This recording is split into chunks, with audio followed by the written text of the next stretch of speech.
Today we're going to be going over laws of limits and a squeeze theorem. And basically with limits, there are a series of laws that help us to find our answer in a more efficient way. It helps us to understand limits uh, as a whole in general. So we're just going to be going over that first. First, let's go over some basic limit rules. So let's say we have a limit. And let's say we have limit of x as x approaches a. What this is going to be equal to is a, because you could substitute x for a easily. But say if we have a constant, let's say constant c, and let's say c is equal to 10.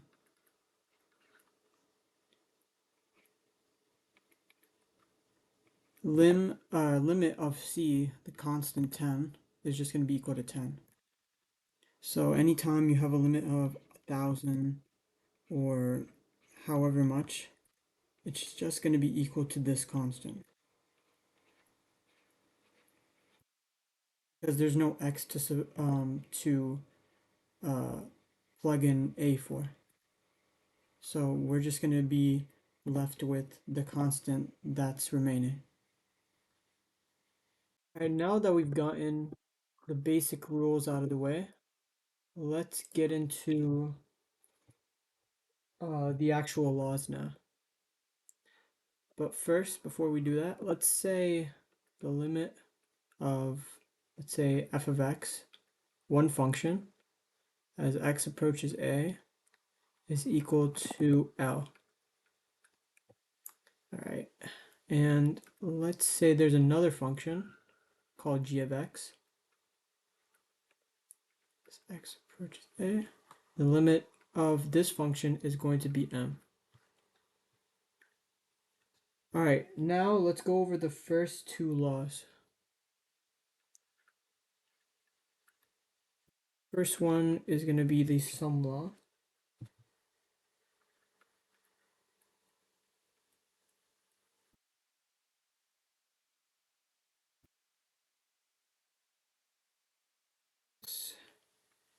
G of x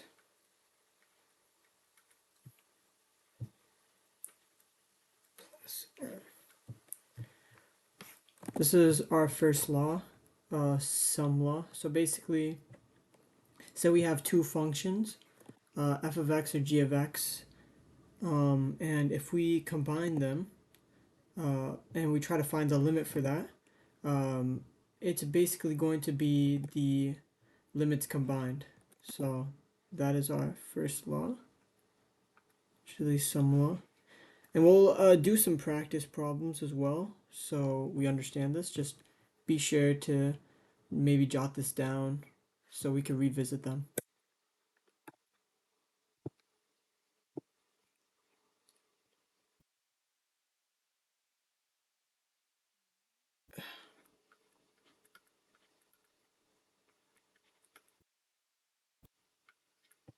This is a difference law. It's gonna be pretty similar. I mean, I'm sure you could guess it. F of x minus g of x is going to be equal to L minus m. So just like before, when we're subtracting one function from another, you're just gonna apply the same thing to the result. So it's gonna be just L minus m.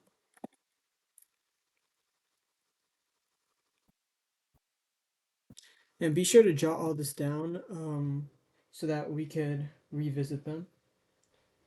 I'll pull up, when we're doing practice problems, I'll have a little thing in the corner that'll remind us of the laws.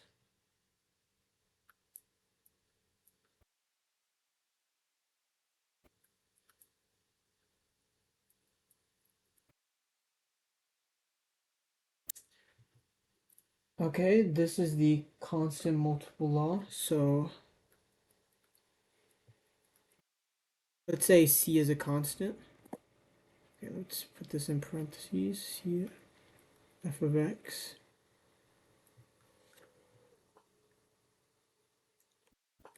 is going to be equal to c times the limit as x approaches a of f of x,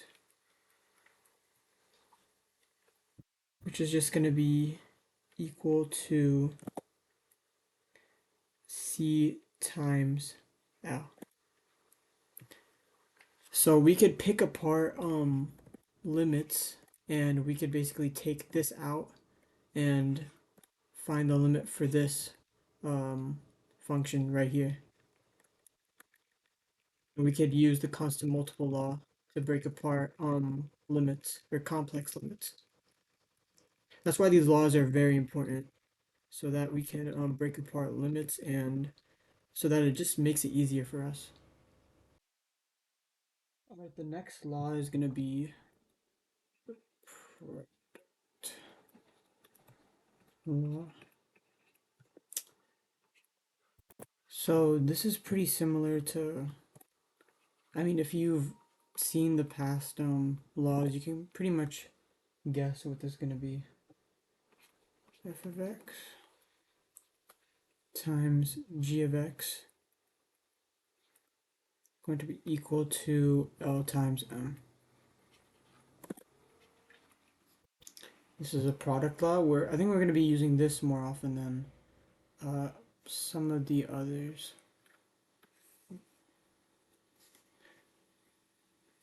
When we're doing our practice problems, I'll be sure to have this to the side so we could remember it. Right. Next up, oops.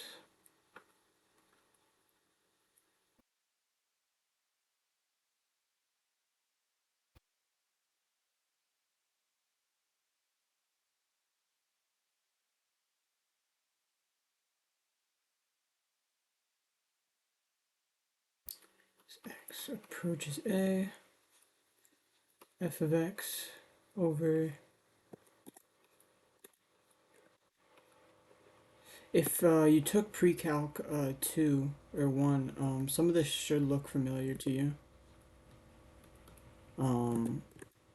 F over g of x, or f of g of x it's going to be L over M, but for this is for M does not equal 0. Because if you put in like a 0 for, I mean, if you get 0 for M, then this whole thing is like does not exist. So it's important to keep this in mind when doing the quotient law or referring to the quotient law.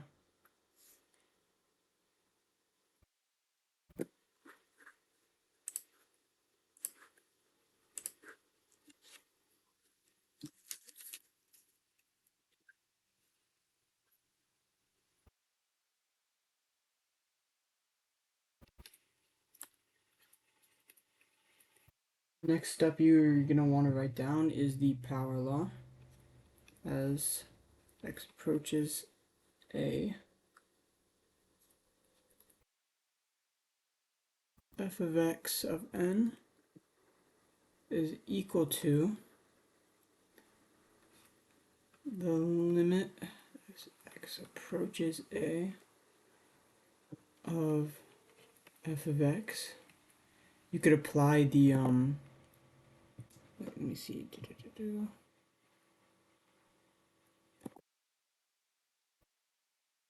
You could apply the power to the whole limit in and of itself rather than just the function. So this is going to be, but this is also going to have a condition just like our other law for the quotient law. This is going to be, actually this is going to equal to L over N, forgot to put that down, sorry.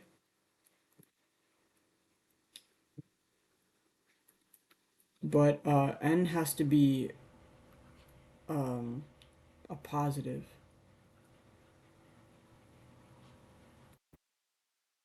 So basically for 0 less than or equal to n. So you can't have negative exponents for the power law. So that's a rule that you have to keep in mind. Be sure to write all this down so I can come back to it later. But just in case, I'll just, as I said before, I'll just put it to the side as well.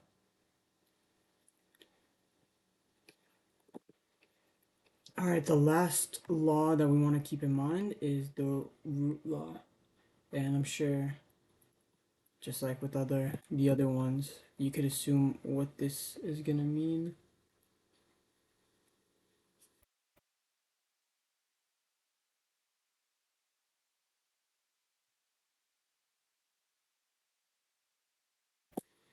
It's going to be equal to, let me just, it's hard drawing on this drawing tablet sometimes.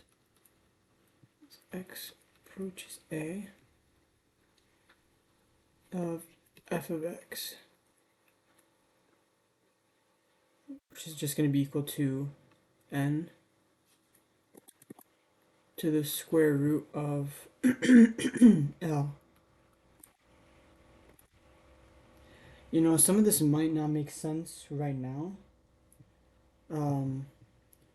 And that's because we haven't written it down, like we haven't showed, like, I guess, like how we would use this in a problem and how we would use these laws to break down complex limits. So we're gonna get into that soon.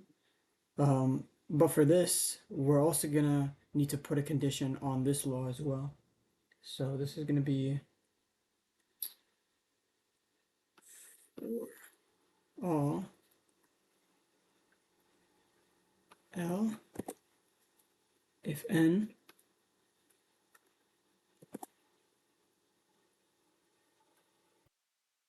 if n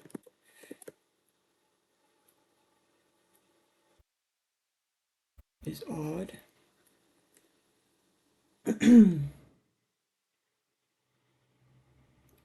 Okay, so for this is for all L, but if n is odd, then uh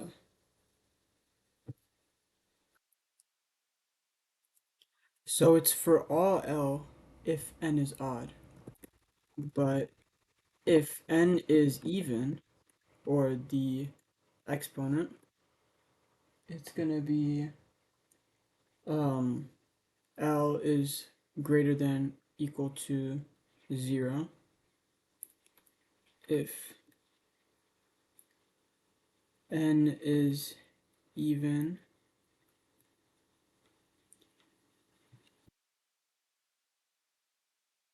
and f of x is greater than or equal to 0. So for even, L has to be positive and f of x has to be positive as well.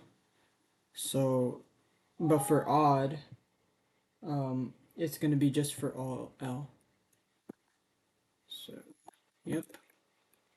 And that is the last power rule that we're going to learn. And we'll get into 2 practice problems that could, I guess, help us to see how we would use this in practice.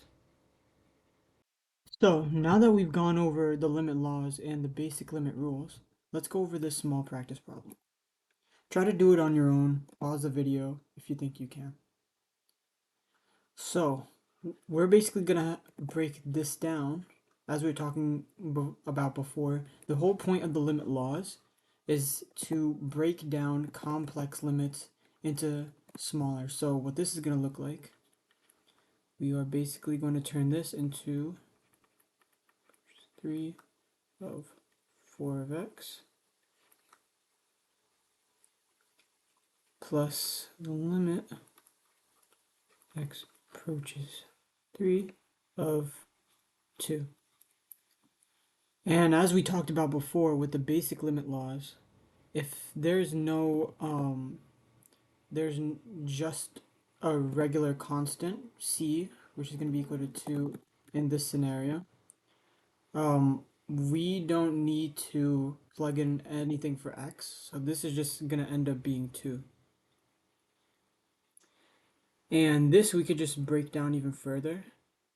We can use the constant limit law, and we can separate this. So in this scenario, k is going to be equal to 4, so it's going to be 4 times the limit as x approaches 3 of x. And we could literally just plug in x for 3. So this is just going to be 4 times 3. Let's put these in parentheses because PEMDAS, plus 2. And that's just going to be equal to 14. Okay, let me put it in red. 14 right here. So as you can see, this, even though this is a very easy problem right here, 4x plus 2.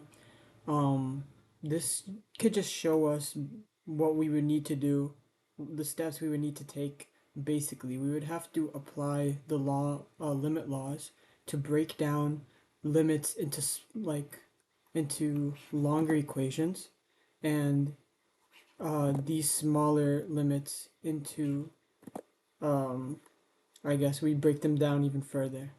And by doing that, we could kind of understand more or less like how we can move them around and how we can find our desirable answer, even without just plugging in x for 3 or x for this, because you might have a question later on, or there might be, I don't know, question on your test or on some homework, and you might be confused as to how you would, I guess, handle a limit in a certain way. But the whole point of the limit laws is to understand how we can move around limits and how we can manipulate them in order to get our desired outcome. Now let's get into the next practice problem. We'll say the limit as x approaches 2, we'll have a fraction this time. Say 2x to the second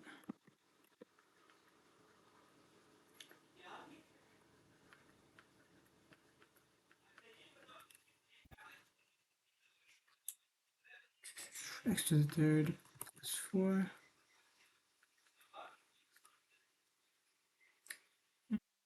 Yeah. All right, so try and see if you could budge this problem using these limits. Now, as we can see from the quotient rule, we're basically going to split the limits in two. So one limit is going to be, we're going to have 2x squared minus 3x plus 1 equal to f of x. And we'll have x to the third plus 4 equal to g of x. And we see right here with the quotient rule, it's going to be m over n. So it's going to be the limit of f of x divided by the limit of g of x, which is literally just what we have right here. Just going to split this limit into two limits. So it's going to look a little something like this. All right. Here. This one divided by the limit as x approaches 2 of x to the third plus 4. So now we split these two limits. Now we have to break down each one. So let's start with the numerator. Let's just get this out of the way for now.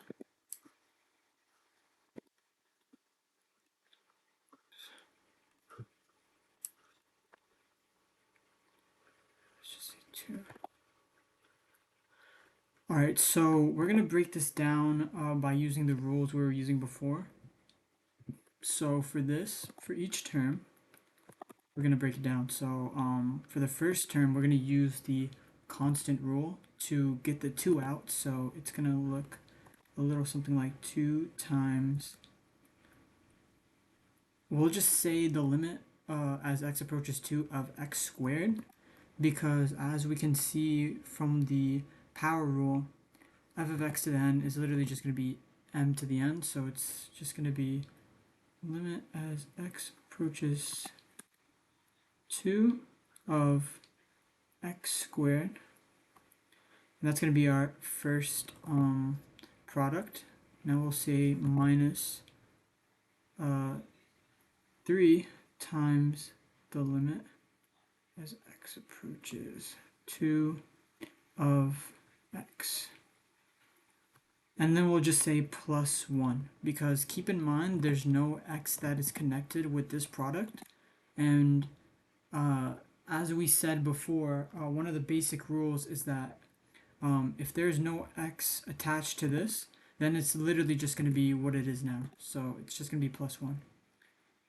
So now we've successfully broken down the numerator into, I guess, something more simpler. So this could help us understand limits more. So now it's a lot easier. Now we just have to plug in 2 for x. So it's just going to be 2 times 2 to the second minus, I guess, 3 times 6, or 3 times 2, which is 6, plus 1.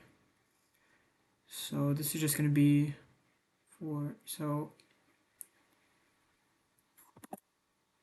8 minus 6 plus 1. So it's going to be 9 minus 6. So that's going to end up equaling to 3.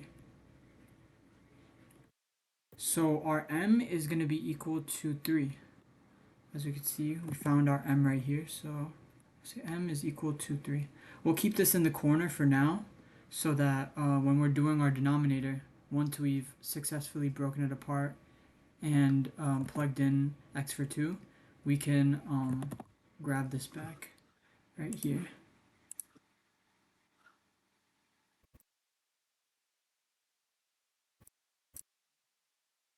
Some of this. Alright, now we'll do the denominator. So our denominator, or our n, is going to look a little something like this. X to the third plus 4. And we're going to break this down even further. So as we said before, we're going to use the power rule, and we're not going to change anything about this. So it's just going to be the limit as x approaches 2 of x to the third plus 4. Because as we said before, we don't need to plug in, even if we do plug in anything, there's no x attached to it, and because of that, it's just going to be equal to 4. So now we can plug in x for 2, and we're just going to get 2 to the third plus 4. 2 to the third is 4 times 2, 8, 8 plus 4, which is 12, I believe.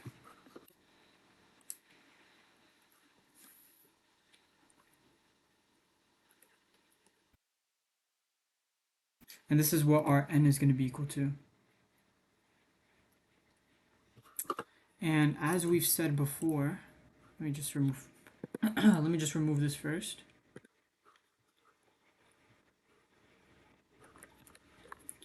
As we've said before, this could be, or the quotient rule will be applied to this, and we'll just say 3 over 12 or 1 over 4 is our answer.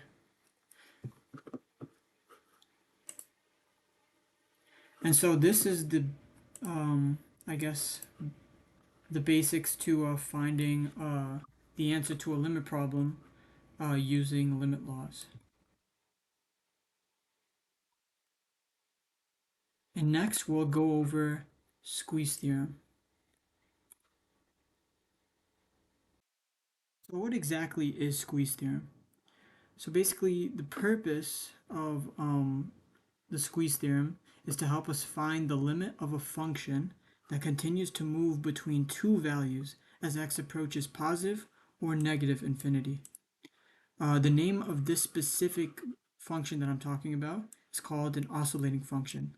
Let's take a look at two graphs of two different oscillating functions. These are two examples of oscillating functions.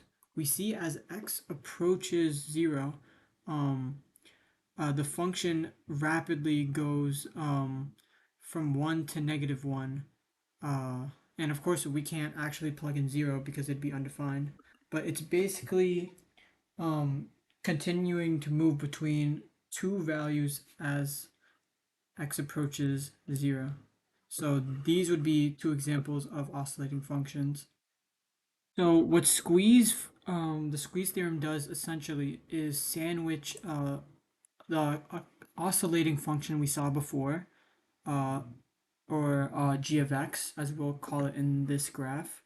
We sandwich this function between two functions which the limits are a lot more easier to get.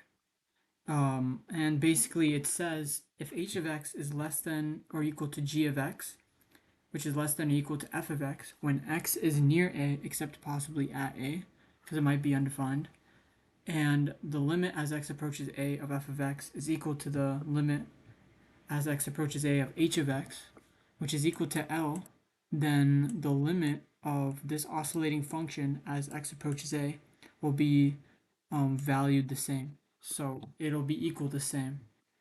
So this is basically what the squeeze theorem is about. It's squeezing two more simpler functions, I guess, between, or we're getting this oscillating function and we're squeezing it in between two, I guess, easier functions where the limit is more clear. So that's what we're going to be doing with squeeze theorem. And let's go over, also shout out to calcworkshop.com. This I kind of learned most of it from that website, so shout out to them. So let's go over a practice problem. We'll say the limit as x approaches 0. Say x squared. We'll see times sine 1 over x, like we were talking about before.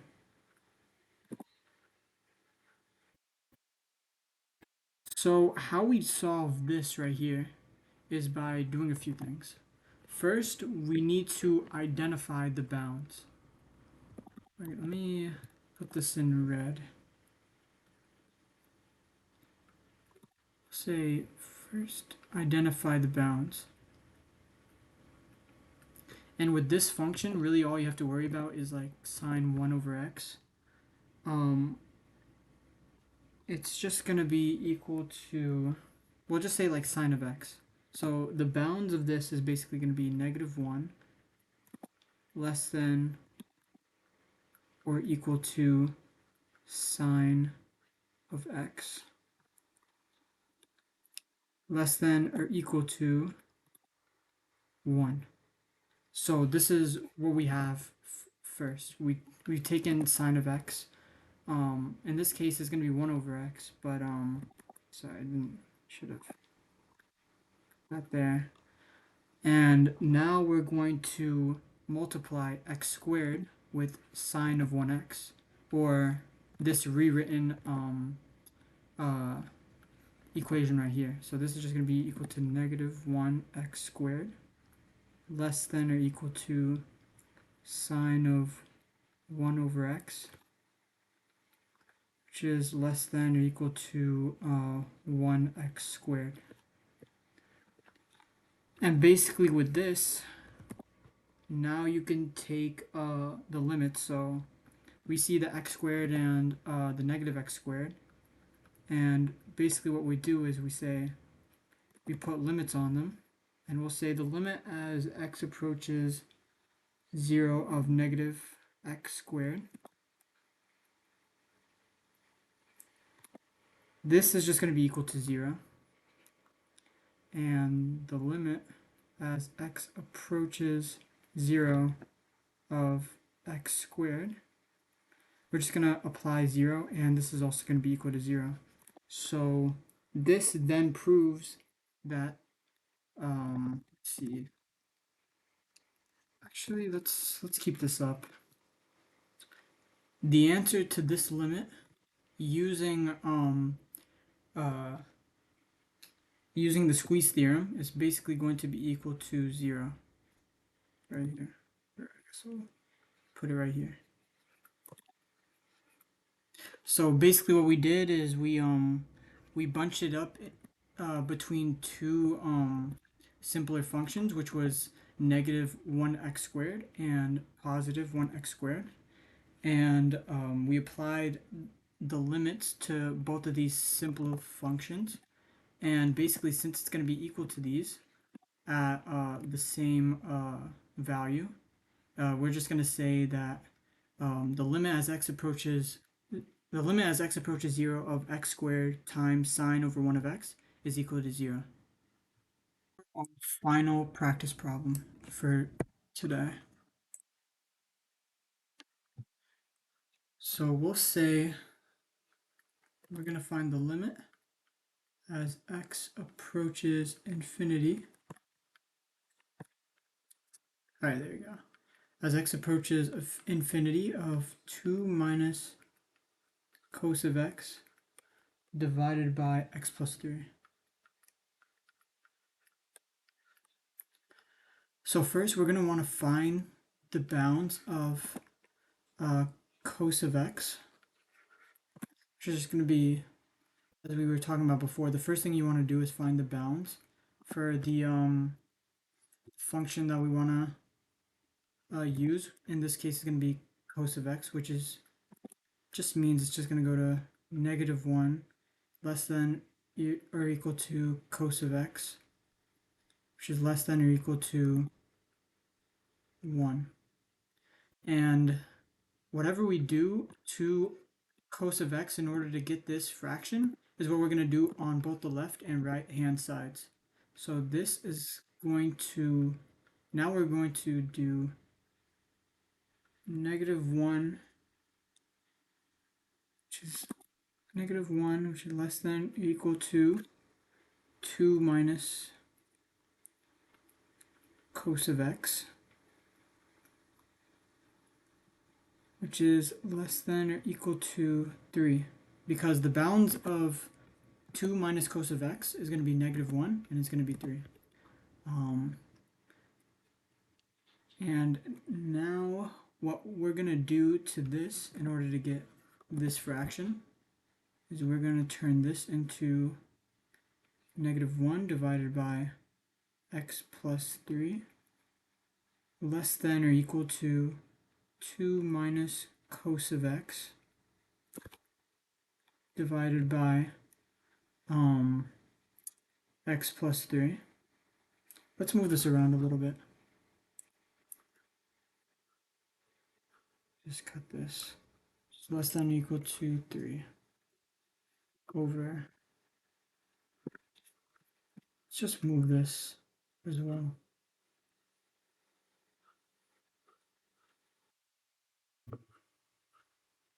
Let's move this a bit to the side, because we're going to need a bit more room.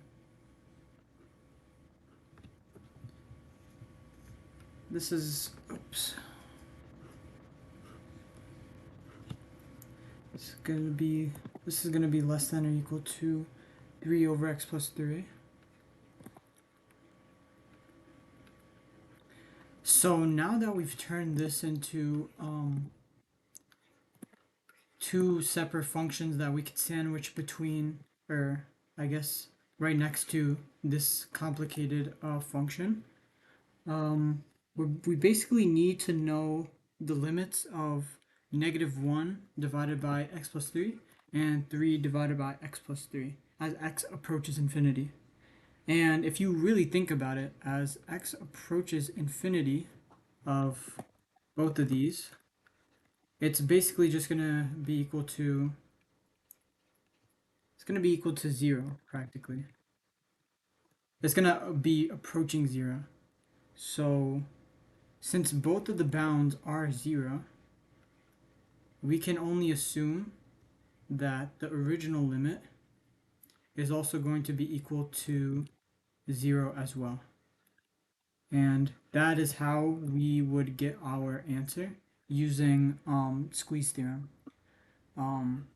These are just basic problems. I'm gonna make a video, just a few practice problems revolving some complex uh, I guess problems regarding squeeze theorem, because there might be some word problems that you might encounter, and I'll be sure to go over that next time with you guys when it comes to the practice questions for uh, this.